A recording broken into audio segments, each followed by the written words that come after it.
हा एक minute photo काढतात अगं ती पण येते आई एक मिनिट कोणाला इकडे बघा असं क्रॉस मध्ये बघा अहो ते सगळं इकडे बघा हां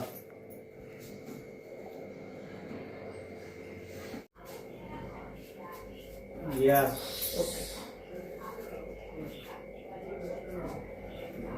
स्वरूप फोटो आहे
सार्वजनिक बांधकाम मंत्री माननीय छत्रपती शिवेंद्रशिवराजे भोसले त्याचबरोबर कराड उत्तर विधानसभा मतदारसंघाचे विद्यमान आमदार माननीय प्रमोद होते यांचा राष्ट्रपतीमध्ये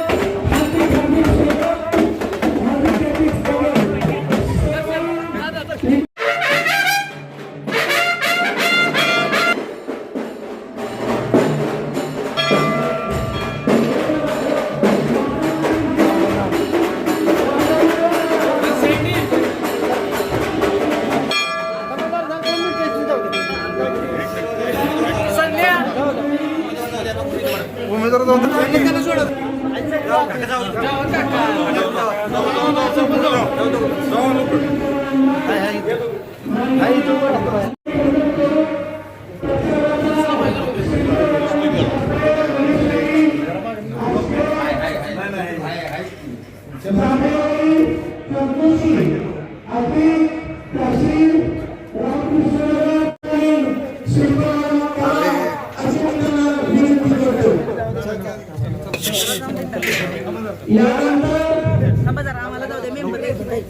थांबा जरा म्हणतं काय अरे बरोबर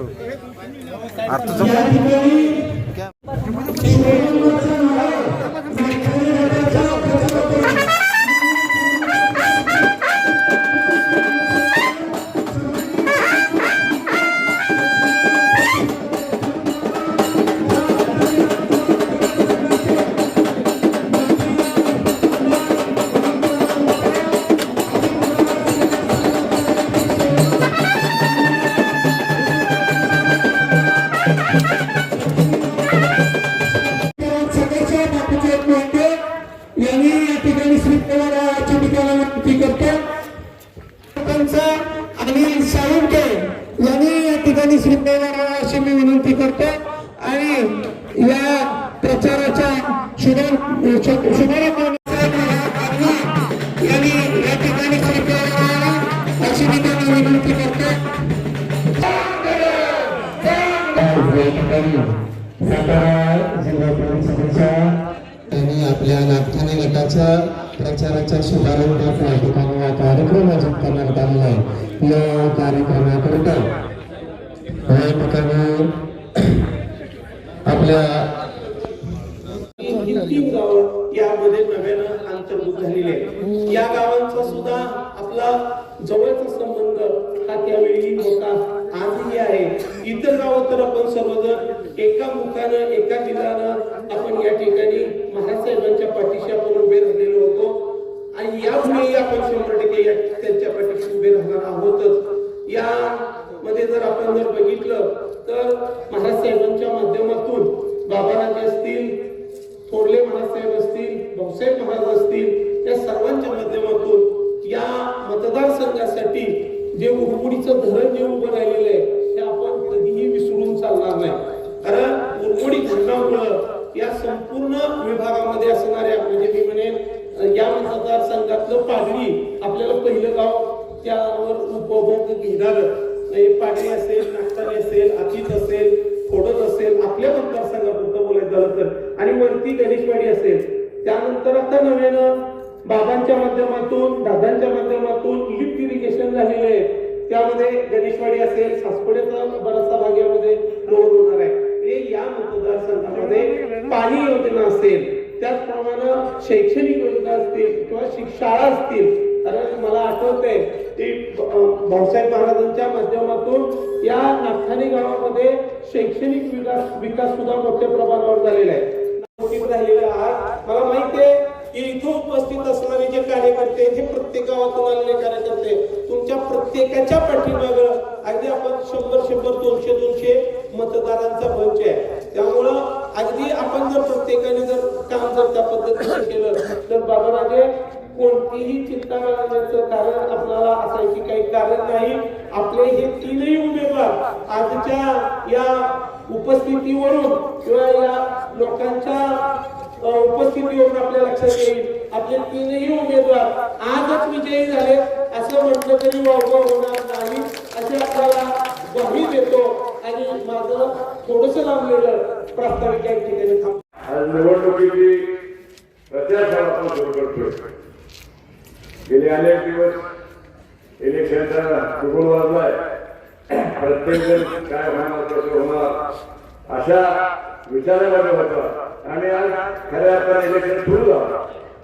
म्हणजे या ठिकाणी आपण सांगितलं पाहिजे की आपण सर्वच मंडळी या ठिकाणी आम्ही भाऊसाहेब महाराजांचं नाव घेतो, त्यांनी केलेल्या विकासाचा उल्लेख करतो, त्याबरोबर बाबांच्या पाठीमागे आहोत, दादांच्या पाठीमागे आहोत, हेही आपण जाहीरपणे सांगत असतो. मला वाटतं या सगळ्या बोलण्याचं प्रचिती द्यायचं, खऱ्या अर्थाला आपण मान्य केलंय हे दाखवायची संधी या निवडणुकीच्या माध्यमातून पण असते. या ठिकाणी महाराजांनी या तिन्ही उमेदवारांना अर्थात महाराज उदयनराजे आहेत, महाराज आहेत आणि आपले दादा आहेत, या सर्व मंडळींनी एकत्रितपणे हा विचार करून ही मंडळींचे उमेदवार दिले आहेत. मला वाटतं मतदार सर्वांची जबाबदारी आहे की त्यांनी दिलेल्या प्रत्येक उमेदवाराला मतदान करून त्यांचा सन्मान करणं, त्यांच्या इच्छेला मान देणं हे खऱ्या अर्थाने त्यांच्यावरील संस्कार त्यांच्या सिद्ध करायची संधी या ठिकाणी आपल्याला निश्चितपणे त्यांच्या सरकारांना एवढं बरोबर राहावं लागतं आणि ती वेळ आलाय उद्याच्या निवडणुकीमध्ये जनता पार्टी आपलं चिन्ह आहे कमळ आणि या कमळाचे चिन्ह शेतकऱ्यांना आपण तिन्ही उमेदवार निवडून द्यायचे. मला एक ठिकाणी सांगितलं पाहिजे की पक्षामध्ये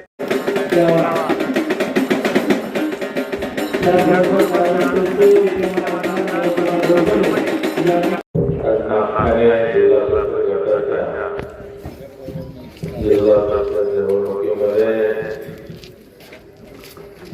जिल्हा परिषदचे उमेदवार श्री अजितजी साळुंखे तसंच आतिश गणाचे उमेदवार सुषमा जाधव, नागठाणे गणाचे उमेदवार राजेंद्र ढाणेआबा यांच्या प्रचाराच्या शुभारंभाच्या निमित्तानं आज माता चौंडेश्वरीचं दर्शन घेऊन या ठिकाणी राज्याचे सार्वजनिक बांधकाम मंत्री श्रीमंत छत्रपती शिवेंद्रराजे भोसले महाराज यांच्या शुभास्ते या ठिकाणी शुभारंभ झाला.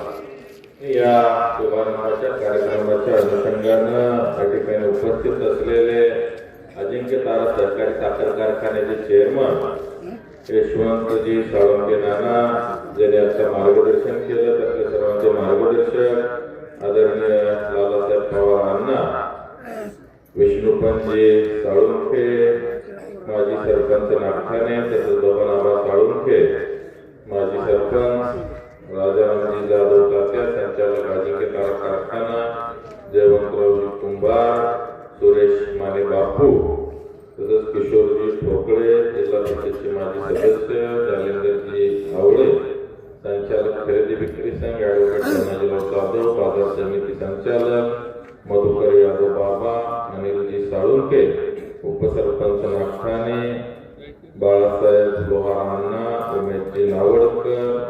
आज उमेशजी नावडकरनी आपला पंचायत समिती गणाचा अर्ज या ठिकाणी बिनशर्त माघारी घेऊन राजूआबांना या ठिकाणी पाठिंबा दिला आहे.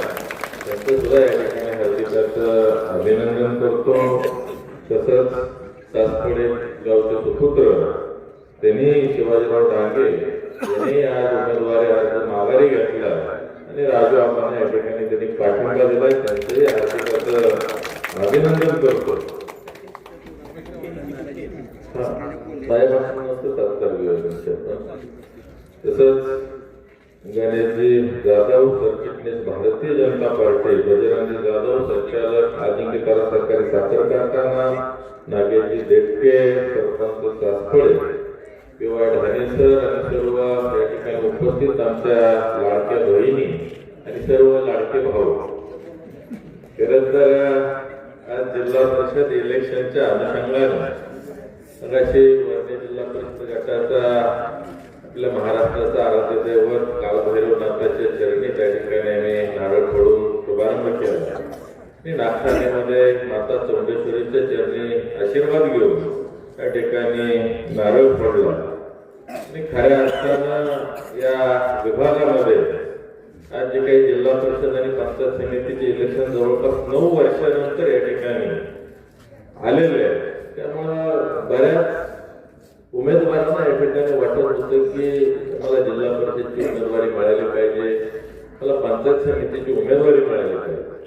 खरं तर ही सर्वच मंडळी या योग्यतेची आहे, परंतु शेवटी आपल्याला एकच जिल्हा परिषदचा सदस्य निवडायचे आणि 2 पंचायत समितीचे सदस्य निवडायचे. आणि त्या अनुषंगानं आपले खासदार छत्रपती उदयनराजे भोसले महाराज तसंच राज्याचे सार्वजनिक बांधकाम मंत्री श्रीमंत छत्रपती शिवेंद्रराजे महाराज यांच्या दोघांच्याही सहमतीनं या ठिकाणी आज या नागठाणे जिल्हा परिषद गटामध्ये त्या तिन्ही उमेदवारांना आपण संधी दिलेली आहे. आणि त्या अनुषंगानं आज या ठिकाणी प्रचाराचा शुभारंभ होतोय. आज जर आपण पाहिलं तर केंद्रामध्ये नरेंद्र मोदींच्या माध्यमातून अतिशय चांगल्या पद्धतीचं काम चाललंय. राज्यामध्ये आदरणीय देवेंद्रजी फडणवीस साहेब आपले मुख्यमंत्री त्यांच्या माध्यमातून फार मोठ्या प्रमाणावर विकासाची गंगा या ठिकाणी अगदी तळागाळापर्यंत पोहोचवण्याचं काम होतं. आज जर आपण बघितलं या विभागाच्या बाबतीत बोलायचं झालं तर गणेशवाडी उपसा सिंचन योजना त्या ठिकाणी 25 कोटी रुपयाचं टेंडर झालं. त्या ठिकाणी आज काम चालू झालेलं आहे. आज उरमोडी उजव्या कॅनलमधून आपण ते पाणी उचलतोय. मागच्या 15 दिवसापूर्वी काशीळ उपसा सिंचन योजना, समर्थका उपसा सिंचन योजना हे आपण खोडद बंधाऱ्यामधून त्या ठिकाणी हे उपसा सिंचन योजना करतोय. काशीळचा सर्व भाग हायवेच्या वरचा त्या ठिकाणी पाण्याखाली होतं. त्याच पद्धतीनं आतीच्या वरच्या बाजूला जो काही उरमोडी कॅनॉलच्या वरचा भाग आहे त्या भागासाठी ही योजना वरदायी असणार आहे. जवळपास या विभागातील सर्वच गावांना या दोन्ही योजनेचा लाभ मिळतोय. त्याच पद्धतीनं जी भाटमळी योजना आता नवीन प्रस्तावित झालेली आहे त्यामध्ये निनाम गाव असेल त्याच पद्धतीनं बऱ्याच वर्षापासूनची मागणी होती की मांडवेच्या तलावामध्ये या ठिकाणी उरमोडीचं पाणी पोहोचलं पाहिजे आणि त्या अनुषंगानं मध्ये बाबांशी चर्चा केली आणि ते पाणी भाटमळी योजनेचं निनामच्या आपल्या मांडव्याच्या तलावामध्ये देण्याच्या अनुषंगानं त्या ठिकाणी नियोजन केलं. त्याही योजनेचं लवकरच टेंडर निघणार आहे. आज हा पाणी या भूमिकेतून खरं तर शेतीच्या पाण्याची इथनं पुढच्या काळामध्ये कधीही अडचण आपल्याला जाणवणार नाही आणि आपल्या हक्काचं पाणी रिझर्व त्या ठिकाणी ह्या उरमोडी नदीच्या माध्यमातून होताना आपल्याला पाहायला मिळतं. मगाशी सांगितलं की बाबा या ठिकाणी राज्याचे बांधकाम मंत्री झाले आणि या नागठाणे जिल्हा परिषद गटामध्ये जी काय नवीन 3 गावं समाविष्ट झालेली आहेत. त्यामध्ये कोपर्डे असेल, सायळे, तुकाईवाडे, वेणेगाव गावांचं बऱ्याच वर्षापासूनची मागणी होती. अगदी तारगाव विभागातून सुद्धा या ठिकाणी हायवेला येण्यासाठी अतिशय शॉर्टकट असा होणारा रस्ता आहे आणि त्यासाठी लागणारा जो काही पूल आहे हा कृष्णा आणि उरमोडी नदीवरचा त्या पुलाचं काम बऱ्याच वर्षापासूनची मागणी खऱ्या अर्थानं ग्रामस्थांची मागणी कायम होती. मी पण कायम बाबांच्या पाठीमागे होतो की त्या ठिकाणी हा पूल झाला पाहिजे आणि त्या अनुषंगानं जवळपास 50 कोटी रुपयांचं या ठिकाणी जवळपास तरतूद नाबार्ड आणि सीआरएफच्या माध्यमातून बाबांच्या माध्यमातून आपल्याला झालेली पाहिजे.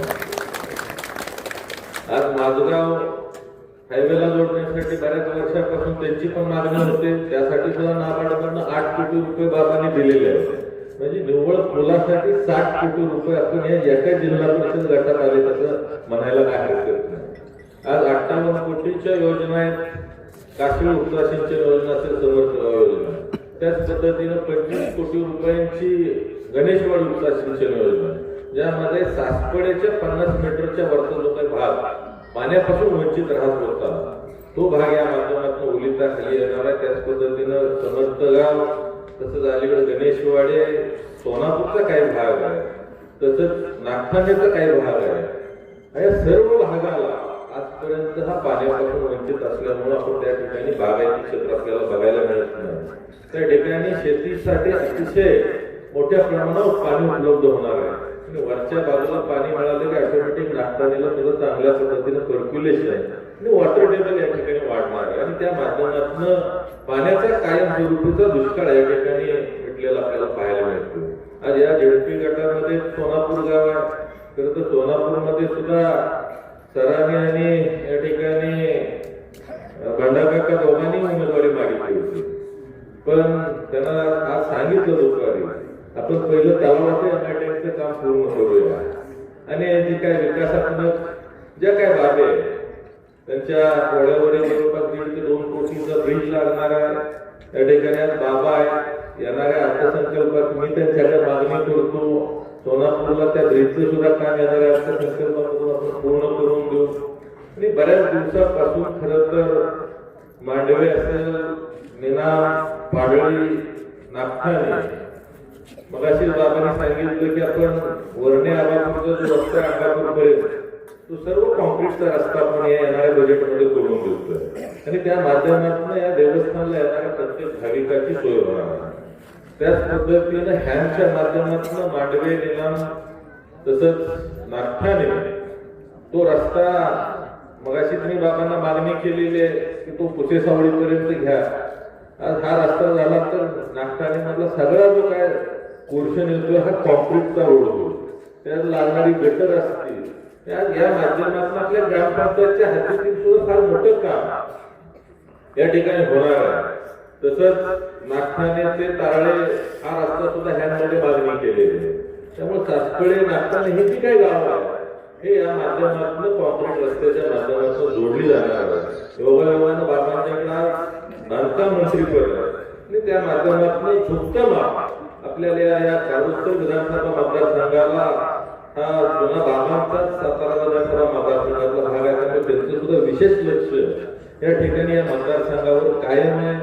आज आपले खासदार उदय महाराज असतील, बाबा असतील, आज या कारुत्तर विधानसभा मतदारसंघाचा आमदार म्हणून मी या ठिकाणी प्रत्येक गोष्टीचा पाठपुरावा या ठिकाणी करत असतो आणि त्या प्रत्येक गोष्टीला कधीही नकार या ठिकाणी येत नाही. जो प्रस्ताव घेऊन जाईल, आज या पाणी योजना उरमोडीच्या ज्या आहेत त्यामध्ये सुद्धा बाबांचं फार मोठं योगदान या ठिकाणी लाभलेलं आहे. प्रत्येक वेळा कधीही आदरणीय फडणवीस साहेबांना काय सांगायचं, शब्द टाकायचं असेल तरी टाकलेलं आहे. त्याच पद्धतीनं राज्याचे जलसंपदा मंत्री आदरणीय विखे पाटलांनी सुद्धा अतिशय चांगल्या पद्धतीनं सकारात्मक भूमिका घेतल्यामुळं येणाऱ्या 1.5 ते 2 वर्षांमध्ये हा सर्व भाग सुजलाम आणि सुफलाम झालेला आपल्याला पाहायला मिळतो.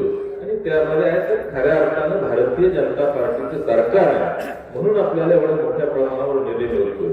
त्यामुळे येणाऱ्या काळामध्ये इथला पंचायत समितीचा सदस्य, जिल्हा परिषदचा सदस्य हा सुद्धा भारतीय जनता पार्टीचा असणं गरजेचं आहे. कारण भारतीय जनता पार्टी कायम बघत असते की बाबा या विभागातलं आपल्याला कशा पद्धतीनं वोटिंग येते, या विभागातला जिल्हा परिषद सदस्य कोण आहे, पंचायत समिती सदस्य कोण आहे. त्यामुळं आम्हाला सुद्धा त्या ठिकाणी ज्या वेळेला आपल्याला विकासात्मक काम करायचंय त्यावेळेला या दिशेमध्ये असणारे सर्व लोकप्रतिनिधी असणं हे आज येणाऱ्या काळामध्ये काळाची गरज आहे. त्यामुळे आपला या ठिकाणी उमेदवार हा फक्त कमळ आणि कमळच आहे. बाकीचं कसलाही विचार कोणी करायचा नाही. बऱ्याचशा वेळेला नवनवीन नरेटिव्ह पसरवले जातात, वेगवेगळं सांगितलं जातं. मनोज दादाचा आशीर्वाद इकडं आहे, बाबांचा आशीर्वाद तिकडं आहे, उदय महाराजांचा आशीर्वाद वेगळ्या दिशेने आहे. तर आपल्याला ह्या वेळेला असं करून चालणार नाही. 100% सर्वच्या सर्व उमेदवार या ठिकाणी आपल्याला मोठ्या मताधिक्याने निवडून आणण्याची आपल्या सर्वांची जबाबदारी, ती जबाबदारी आपण या ठिकाणी पार पाडा आणि 5 तारखेच्या मतदानामध्ये फक्त कमळाचे चिन्हासमोरील बटन आपण त्या ठिकाणी दाबा आणि 7 तारखेला फार मोठा महाविजय या ठिकाणी साकार करायला अशा अपेक्षा व्यक्त करून या ठिकाणी थांबतो. जय हिंद, जय महाराष्ट्र. सातारा जिल्हा परिषद व पंचायत समिती सार्वत्रिक निवडणूक या निवडणुकीमध्ये भारतीय जनता पार्टीचे अधिकृत उमेदवार या उमेदवारांच्या प्रचारासाठी आणि येणाऱ्या 5 तारखेला आपलं सर्वांचं बहुमत असं मतदान भाजपच्या आमच्या 3 उमेदवारांना मिळावं. कमळाचं समोरचं बटन दाबून आपण 3 उमेदवारांना निवडून द्यावं भरघोस मतांनी ही विनंती करायला या ठिकाणी आज आपल्यापर्यंत आम्ही सर्वजण आलोय. आताच आपल्याला त्यांनी मार्गदर्शन केलं ते मान्य आपल्या मतदारसंघाचे आमदार मान्य मनोजदादा घोरपडे, अजिंक्यतारा कारखान्याचे चेअरमन मान्य यशवंत साळुंखे नाना, त्याचबरोबर मार्गदर्शक मान्य श्री दादासाहेब पवार राणा, मान्य श्री विष्णुपंत साळुंखे माजी सरपंच, मान्य श्री बबनआबा साळुंखे कारखान्याचे माजी संचालक मान्य राजाराम प्रसाद जाधव, कारखान्याचे संचालक मान्य जयवंत कुंभार, मान्य सुरेश माने बापू, किशोर ठोकळे, त्याचबरोबर जालिंदर आवळे संचालक खरेदी क्रिशन, त्याचबरोबर ॲडव्होकेट धनाजी जाधव बाजार समितीचे आमचे संचालक मधुकर यादव बाबा, मान्य श्री नलोडे सर, श्री प्रकाश नलोडे, अनिल साळुंखे उपसरपंच, बाळासाहेब पवार आपले जनता बँकेचे संचालक, त्याचबरोबर ज्यांनी उमेदवारी मागे घेतली मान्य उमेश नावडकर, मान्य शिवाजी डांगे, गणेश जाधव, सरचिटणीस भाजपा, त्याचबरोबर आपले 3 उमेदवार जिल्हा परिषदचे अजित साळुंखे सर, अतीत गणातील आपले उमेदवार सुषमा जाधव आणि नागठाणे गणातील आपले उमेदवार राजेंद्र घाणे आबा, त्याचबरोबर बजरंग जाधव, नागेश रेटके आणि मान्य PY घाणे सर आणि सर्व स्टेजवरील आणि आपण समोर असणारे सर्व मान्यवर, वडीलधारी, माझ्या सर्व मोठ्या संख्येने उपस्थित असणाऱ्या माता, भगिनी आणि तरुण मित्रांनो, आज आपण जिल्हा परिषदच्या आणि पंचायत समितीच्या निवडणुकीच्या निकषाने ते करत आहे. आपण मनोजांनी या मतदारसंघातल्या अनेक विकास कामांच्या योजना ज्या भाजप सरकारनं देवेंद्र फडणवीसांनी आपल्याला मंजूर करून दिल्या त्याचं तपशीलवार माहिती आपल्याला सर्वांनी दिली. मगाशी नलवडे सरांनी त्यांच्या वास्तविकात म्हणजे नागठाण्याचा थोडाफार आढावा घेतला. या गावाची परंपरा, या गावाचं या संपूर्ण मतदारसंघात असणारा एक दबदबा म्हणा, एक राजकीय जे वलय असतं हे आपल्या सगळ्यांना 100% माहित आहे. कैलासवासी रामराव अप्पा असतील, कैलासवासी DG नाना असतील, कैलासवासी मधुकाका कुलकर्णी असतील, कैलासवासी DV गोरे साहेब असतील, त्याचबरोबर आपले विभूते साहेब जरी सासपटचे होते तरी बऱ्यापैकी त्यांचा संपर्क नागठाण्यामध्ये होता ही सुद्धा वस्तुस्थिती. अशी अनेक या विभागाला दिशा देणारी नेतृत्व या नागठाणे गावातनं निर्माण झाली, तालुक्याला मिळाली. भाऊसाहेब महाराजांबरोबर या सर्वांनी काम केलं. ही वस्तुस्थिती, ही आठवण ही तुमची, माझी, आपली सर्वांची कायम आहे. आणि अशा या नागठाणे गावात आता एक नवीन तरुण नेतृत्व आपण सर्वांसमोर दिले. अजित साळुंखे सरांना उमेदवारी दिली आहे आणि तरुण काहीतरी करण्याची इच्छा आहे, काहीतरी करण्याची त्यांच्यामध्ये धमक आहे. अशा पद्धतीचं नेतृत्व अजित साळुंखे सरांचं आज आपल्या पुढं थोडं आपण जिल्हा परिषदच्या याच्यात मोठं म्हणून पहिलीच मला वाटते अजितचं निवडणूक पहिलीच लढवत आहे ना, पहिलीच निवडणूक ते लढवत आहे. यापूर्वी सुनियोजित संचालक झाले पण ती बिनविरोध झाली, त्यामुळे लढवायचा काही विषय आला नाही. पहिली निवडणूक अजित साळुंखेचं लढवतात. पण एक पहिल्यापासून या नागठाण्याच्या जडणघडणीमध्ये काम करणारं कुटुंब आहे ही वस्तुस्थिती. आणि आज त्यांना आपण जिल्हा परिषदमध्ये उमेदवारी दिली आहे. आपले राजेंद्र घाणे आबा हे पंचायत समितीत लढतात. राजेंद्र घाण्यांना आबांना अनुभव बराच दांडगा अनुभव लागेल. आजचे म्हटले ते राजूबाबाचा प्रमुखपणा सगळं आपण पूर्वीचे अनुभव घेतलेले. त्यामुळं निवडणूक कशी असते आणि काय असते हे राजेंद्र आबांना चांगलं माहिती आहे. ते राजेंद्र आबा पूर्वी मुंबईत टॅक्सी, बरोबर आहे ना, आबा टॅक्सी चालवत होते. त्याच्यातनं पूर्वी पंचायत समितीला निवडून येऊन आता परत एकदा पंचायत समितीमध्ये जायची त्यांनी तयारी केलेली. व त्यांचं पण या ठिकाणी आपल्या सगळ्यांना ताकदीनं त्यांना निवडून द्यायचे.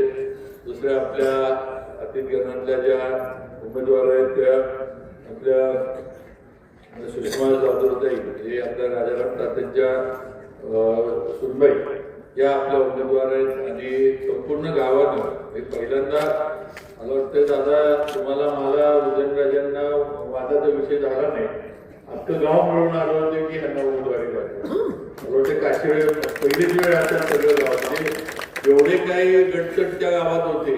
गावात गटतट तर असतात, पार्ट्या असतात. सगळ्यांनी येऊन शिफारस केली होती की यांना सुषमाताईंना काशीच्या वतीनं उमेदवारी आम्ही मागतो ती द्यावी. आणि आज असे उमेदवार आपण दिलेत. आता या उमेदवारांना निवडून देण्याचं काम कोणी करायचं. शेवटी आज ज्या काही विकास कामं दादांनी इथं सांगितली ती काय आपल्याला पुढे पण करायची. शेवटी कामं या उमेदवारांच्या माध्यमातून भारतीय जनता पार्टीच्या ताकदीनं आपल्याला करायला लागणार आहे. आज निवडणुका म्हटलं की निवडणुका या विकासाच्या मुद्द्यावर लढल्या गेल्या पाहिजे ही वस्तुस्थिती आहे. आज जर आपण बघितलं तर खऱ्या अर्थानं आपल्या गावाचा विभागाचा विकास जर आपल्याला करायचा असेल तर भाजपशिवाय आपल्याला पर्याय नाही हे बंधू भगिनींना लक्षात घेतलं पाहिजे. मगाशी आपल्या धनाजी पाटलांनी आवर्जून अण्णांना भाजपचं मुखलर घातलं आणि पाटलांच्या लक्षात असेल, पाटील आपण त्या मंगल कार्यालयामध्ये इलेक्शनच्या आधी जे आपले होते त्यावेळेला अण्णांनी त्यावेळेला सांगितलं आम्ही 78 साली भाजपमध्ये आलो. ती थोडी दिवस जरा ते छोट्या याच्यामध्ये होते एवढं. आता 78 साली त्यांनी भाजपला स्वीकारलं होतं, त्यावेळी ती चर्चा मांडली म्हणजे आजची भाजप आहे. त्यामुळं तुम्ही आम्ही मफलर घालायच्या आधी ते घालून बसले होते, फक्त जरा आत होतं जरा, आता बाहेर आले. मग आता काळजी करू नका. आता अण्णा असतील, नाना असतील, या सर्वांच्या मार्गदर्शनाखाली आपण काम करायचे आणि या जिल्हा परिषद मतदारसंघात चांगलं घवघवीत यश आपल्या उमेदवारांना कसं मिळेल हा प्रयत्न आपल्या सर्वांना करायचा, एवढं लक्षात ठेवा. आज तसं बघितलं तर सांगण्यासारखं भरपूर आहे. आज मनोज दादा आपले आमदार म्हणून काम करतात आणि एक सारखं या मतदारसंघाच्या वेगवेगळे प्रश्न जे आहेत तर त्यांनी पाण्याचे विषय सांगितले. नवीन नवीन ज्या काही लिफ्ट इरिगेशन स्कीम ज्या आहेत त्यातनं काही भाग आपल्या तालुक्यातले राहून जात होते, त्या भागांना न्याय देण्यासाठी लिफ्ट इरिगेशन स्कीम त्यांनी मंजूर करून घेतल्या. मला वाटते गणेशवाडीची, समर्थगाव आणि काशीळ हे 3 लिफ्ट इरिगेशन स्कीम त्यांनी देवेंद्र फडणवीसांच्या मागे पाठपुरावा लावून त्यांनी मंजूर करून घेतल्या. त्याचं आता टेंडर पण झालं आणि त्याचं तर काम पण सुरू होणार आहे. आणि हे सगळं जे आहे ते मगाशी जे नलवडे सरांनी उल्लेख केला की आज हे सगळं जे काही पाणी वगैरे आपण जे मिळते किंवा आपण जे काही नियोजन करतोय त्याचं मूळ जे आहे ते उरमोडी धरण आहे. आणि हे उरमोडी धरण कुणी बांधलं तर या सातारा तालुक्यासाठी अवश्य राजे भोसलेंनी हे धरण बांधलं ही वस्तुस्थिती आहे. त्या लोकांचा अनेक वर्षाचा विरोध महाराजांनी पत्करला. आज एखादं काम करायचं म्हटलं, तुम्ही विचार करा, आज एखादं काम करायचं म्हटलं आणि 4 जणांनी विरोध केला तर आपण तिथं राहू दे, नंतर बघू. आता त्या परळीच्या भागातल्या लोकांनी किती वर्ष मला वाटते 80 सालापासून त्यांनी विरोध केला होता आणि उरमोडी धरण नाही करायचं ही भूमिका होती. पण महाराज उरमोडी धरणावर ठाम होते आणि 2 TMCचं धरण होतं आपल्या तालुक्यापुरतं. 2 TMCचं 10 TMC झालं आणि आपण सातारा तालुक्याला आपलं पाणी हटावमानला आपण दिलं. ही या सगळ्या मागची संघर्षाच्या मागची खरी स्टोरी आहे, हे आपण लक्षात घेतलं पाहिजे. त्यामुळे आज जे काही पाणी, आज जे काही ऊस वगैरे सगळे जे आपण बघतोय, म्हणजे परवा पण सांगितले की आज त्या तालुक्यामध्ये एक काळ असा होता की 60,000 टन ज्या तालुक्यात ऊस व्हायचा, आज या तालुक्यातनं 7 ते 8 साखर कारखाने ऊस बाहेर घेऊन जातात आणि अजिंक्यतारा थांबतो तो वेगळाच आहे. आज एवढा ऊस आपल्या तालुक्यामध्ये इथं झाला करतात. हे उरमोडीचं धरण आपल्यासाठी भाऊसाहेब महाराजांनी केलं म्हणून आणि म्हणून अशा पद्धतीची कामं आपल्याला पुढे पण करायची जी पिढ्यानपिढ्या आपल्याला टिकली पाहिजे. आज महाराजांना जाऊन आपल्यातनं मला वाटतं आता 26-27 वर्ष झाली महाराज आपल्यातनं गेले. पण 26-27 वर्षात पण आज धरण त्यांनी बांधलेलं तिथे आहे, त्याचं पाणी आपल्याला मिळते. आज शेतकऱ्यांना न्याय देण्यासाठी शेंद्राच्या माळावर अजिंक्यतारा कारखाना त्यांनी उभा केला, आज तो तिथंच आहे. तो आज शेतकऱ्यांना, ऊस उत्पादकांना न्याय देतोय. ही वस्तुस्थिती आपण लक्षात घेतली पाहिजे. म्हणून आपल्याला अशा पद्धतीनं कामं करायची जी 1 नाही 5 नाही तर पिढ्यानपिढ्या आपल्यासाठी चालली पाहिजे, टिकली पाहिजे, हे आपण लक्षात घ्या. आणि त्याच्यासाठी या उमेदवारांना आपल्याला ताकदीने निवडून द्यायचे. उद्याचे आपले रस्ते, उद्याचे आपले समाज मंदिर, पाण्याच्या योजना, शाळेच्या खोल्या, या सगळ्या गोष्टी ज्या आहेत या उमेदवारांच्या माध्यमातून आम्ही 100% पूर्ण करून घेऊ. आज आम्ही जेव्हा तुम्हाला सांगतोय की यांना ताकद द्या, तेव्हा आम्हाला खात्री आहे की आमच्या मागे सुद्धा कोणतरी नेता आहे जो आम्हाला ताकद देतो आणि तो नेता म्हणजे देवेंद्र फडणवीस.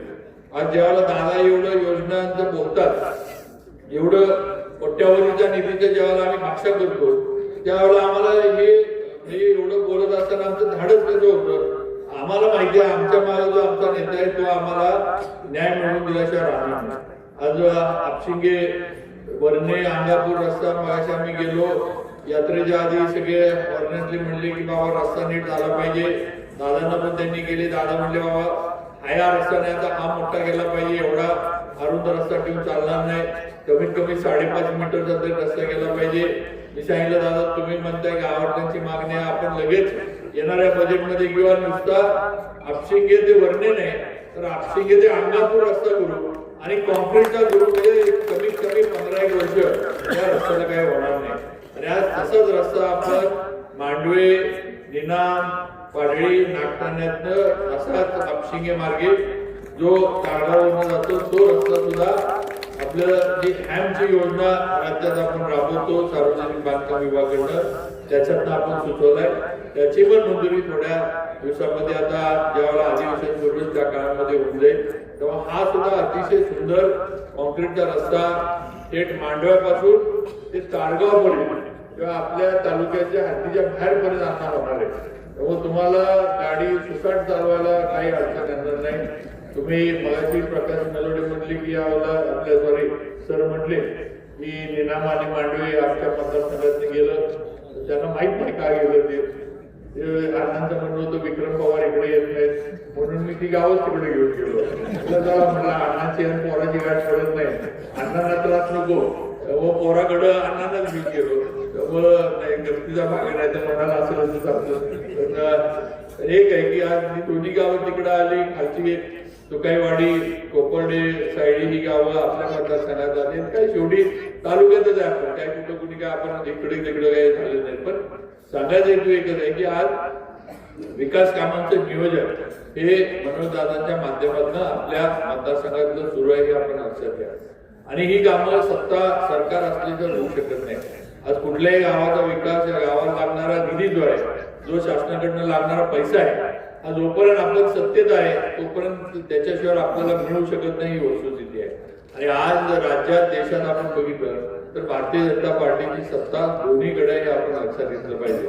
आज राज्यातली सत्ता देवेंद्र फडणवीसांच्या नेतृत्वाखाली सरकार एकदम खंबीर आहे. कुणी किती प्रयत्न केला तरी या सरकारला काय होणार नाही. मग आपण प्रवाहाच्या बाजूला राहून काम करणं का प्रवाहाच्या विरोधात जाऊन आपण दमशाकापली करून गेलं, हा निर्णय शेवटी आता मतदार म्हणून आपण केला पाहिजे. आणि म्हणून माझी आपल्याला विनंती की प्रवाहाबरोबर आपण राहिलं पाहिजे. प्रवाह कुठं चाललाय? आज महानगरपालिकेच्या निवडणुकांचे निकाल काय झाले, आज नगरपालिकेच्या निवडणुकांचे निकाल काय झाले आपण बघा. आज सगळीकडे भारतीय जनता पार्टी हा नंबर 1चा पक्ष म्हणून निवडून आला. आज या जिल्ह्यामध्ये ज्या सातारा जिल्ह्यात आपण आहे, हा जिल्हा ज्याचा उल्लेख अण्णांनी केला, एक काळ काँग्रेसचा पालिकिल्ला होता, नंतर हा राष्ट्रवादी काँग्रेसचा पालिकिल्ला झाला. सगळे जेव्हा पवार साहेबांजवळ आपण गेलो, त्याच्यानंतर आज अण्णा परिस्थिती अशी आहे की आज हा भारतीय जनता पार्टीच्या विचाराचा पालिकिल्ला झालेला आहे.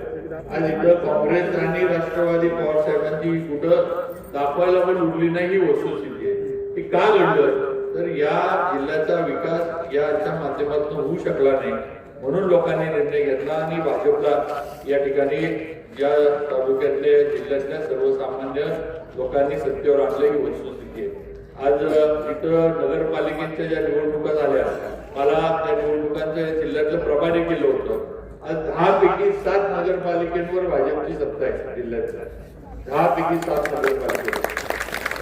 हे तुम्ही काय जरी म्हणत असलं ना ही मशीन बिशीन आणि येते, तर हे कशा आहे ना अशी सत्ता येऊ शकत नाही हे लक्षात ठेवा. असं होत नाही की बोलायला स्वतःचा अपयश दुसऱ्याच्या माती मारायला हे मशीन आहे, असं आहे तसं आहे, या गोष्टी ठीक आहे, त्याला काय फार काय महत्व द्यायचे नाही. पण हे विरोधकांचं हे शेवटी अपयश कुणावर तरी खपवलं पाहिजे, म्हणून त्या मशीनवर खपवायचं म्हणजे ते मशीन काय बोलू शकत नाही, असा सगळा प्रकार आहे. तर शेवटी प्रवाह कुठल्या दिशेने हे आपण सगळ्यांनी बंधू भगिनींनी लक्षात ठेवा ही माझी आपल्याला विनंती. आज प्रवाह भाजपच्या बाजूने आहे आणि भाजपच्या माध्यमातूनच आपल्या तालुक्याचा आपल्या गावाचा विकास होऊ शकतो. काही आपलेच जे उमेदवार आपल्याकडे इच्छुक होते त्यांनी सुद्धा अपक्ष उमेदवारी अर्ज भरले.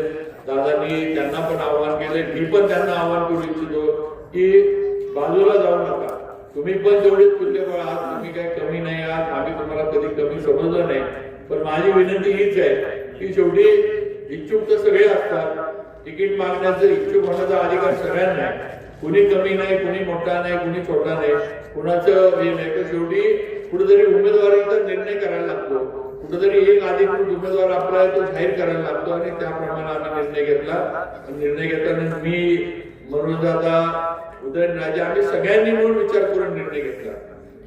आणि याच्यातनं ज्यांना उमेदवारी मिळाली नाही त्यांना माझी हीच विनंती आहे या स्टेजवरनं की आपल्याला सुद्धा आज जरी आम्ही काम करण्याची संधी देऊ शकलो नसतो तरी पुढच्या कुठल्याही याच्यामध्ये आम्ही आपल्याला संधी देऊ. सरकार आपल्या अनेक ठिकाणी ज्याला राजकारणात समाजकारणात काम करायचंय अनेक संध्या येत असतात, अनेक ठिकाणी आपण काम करू शकतो. कमिट्या असतात, महामंडळ असतात, अनेक ठिकाणी आपल्याला भारतीय जनता पार्टीच्या माध्यमातून संधी मिळेल. पण प्रवाहात राहा, प्रवाहाच्या बाहेर जाऊ नका, पक्षाबरोबर राहा. तुमची सुद्धा आम्हाला सगळ्यांना पक्षाला आणि आपल्या उमेदवारांना गरज आहे. त्यामुळे त्यांनी पण सर्व अपक्ष उमेदवारांनी पण या माझ्या विनंतीचा म्हणा सूचनेचा विचार करावा आणि आपल्या भारतीय जनता पार्टीच्या उमेदवारांना त्यांनी पाठिंबा द्यावा. ज्यांनी पाठिंबा दिला त्यांचं तर मी मनापासून आभार मानतो. आम्ही कधी हे विसरणार नाही की आपण आमचा विश्वास ठेवून पाठिंबा दिला, त्याबद्दल त्यांचेही आभार. पण एवढंच सांगतो, थोडं वाजून गेले त्यामुळं थोडक्यात ओळखतो. परत आपण प्रचारामध्ये कुठं कुठं आपली हे मिटिंगा वगैरे सभा होणारच आहेत. तर एवढंच सांगतो की शेवटी आपल्याला जर आपल्या संपूर्ण तालुक्याच्या जिल्हा परिषदच्या माध्यमातून आपलं जर चांगलं काम करायचं असेल तर चांगली लोक सत्तेमध्ये आपल्याला पाठवली पाहिजे, जी आपलं काम प्रामाणिकपणे करतील. आणि अशी प्रामाणिकपणे काम करणारी लोक भारतीय जनता पार्टीने आपल्या पुढे दिली. त्या तिन्ही उमेदवारांच्या मागे ताकदीने उभं राहावा. कमळाच्या समोरचं बटन दाबून 5 तारखेला आपलं बहुमोल असं मतदान हे या तिन्ही उमेदवारांना द्या आणि यांना भरघोस मताने निवडून आणा, एवढी विनंती आपल्याला सर्वांना करतो आणि माझे 2 शब्द या ठिकाणी थांबवतो. जय हिंद, जय महाराष्ट्र. सत्कार करण्यात येत आहे. मी बाबांना विनंती करतो की त्यांनी सन्माननीय श्री विजय पाटील पाटील यांच्या विचारांना प्रभावित होऊन आपले अधिकृत उमेदवार यांना जाहीर पाठिंबा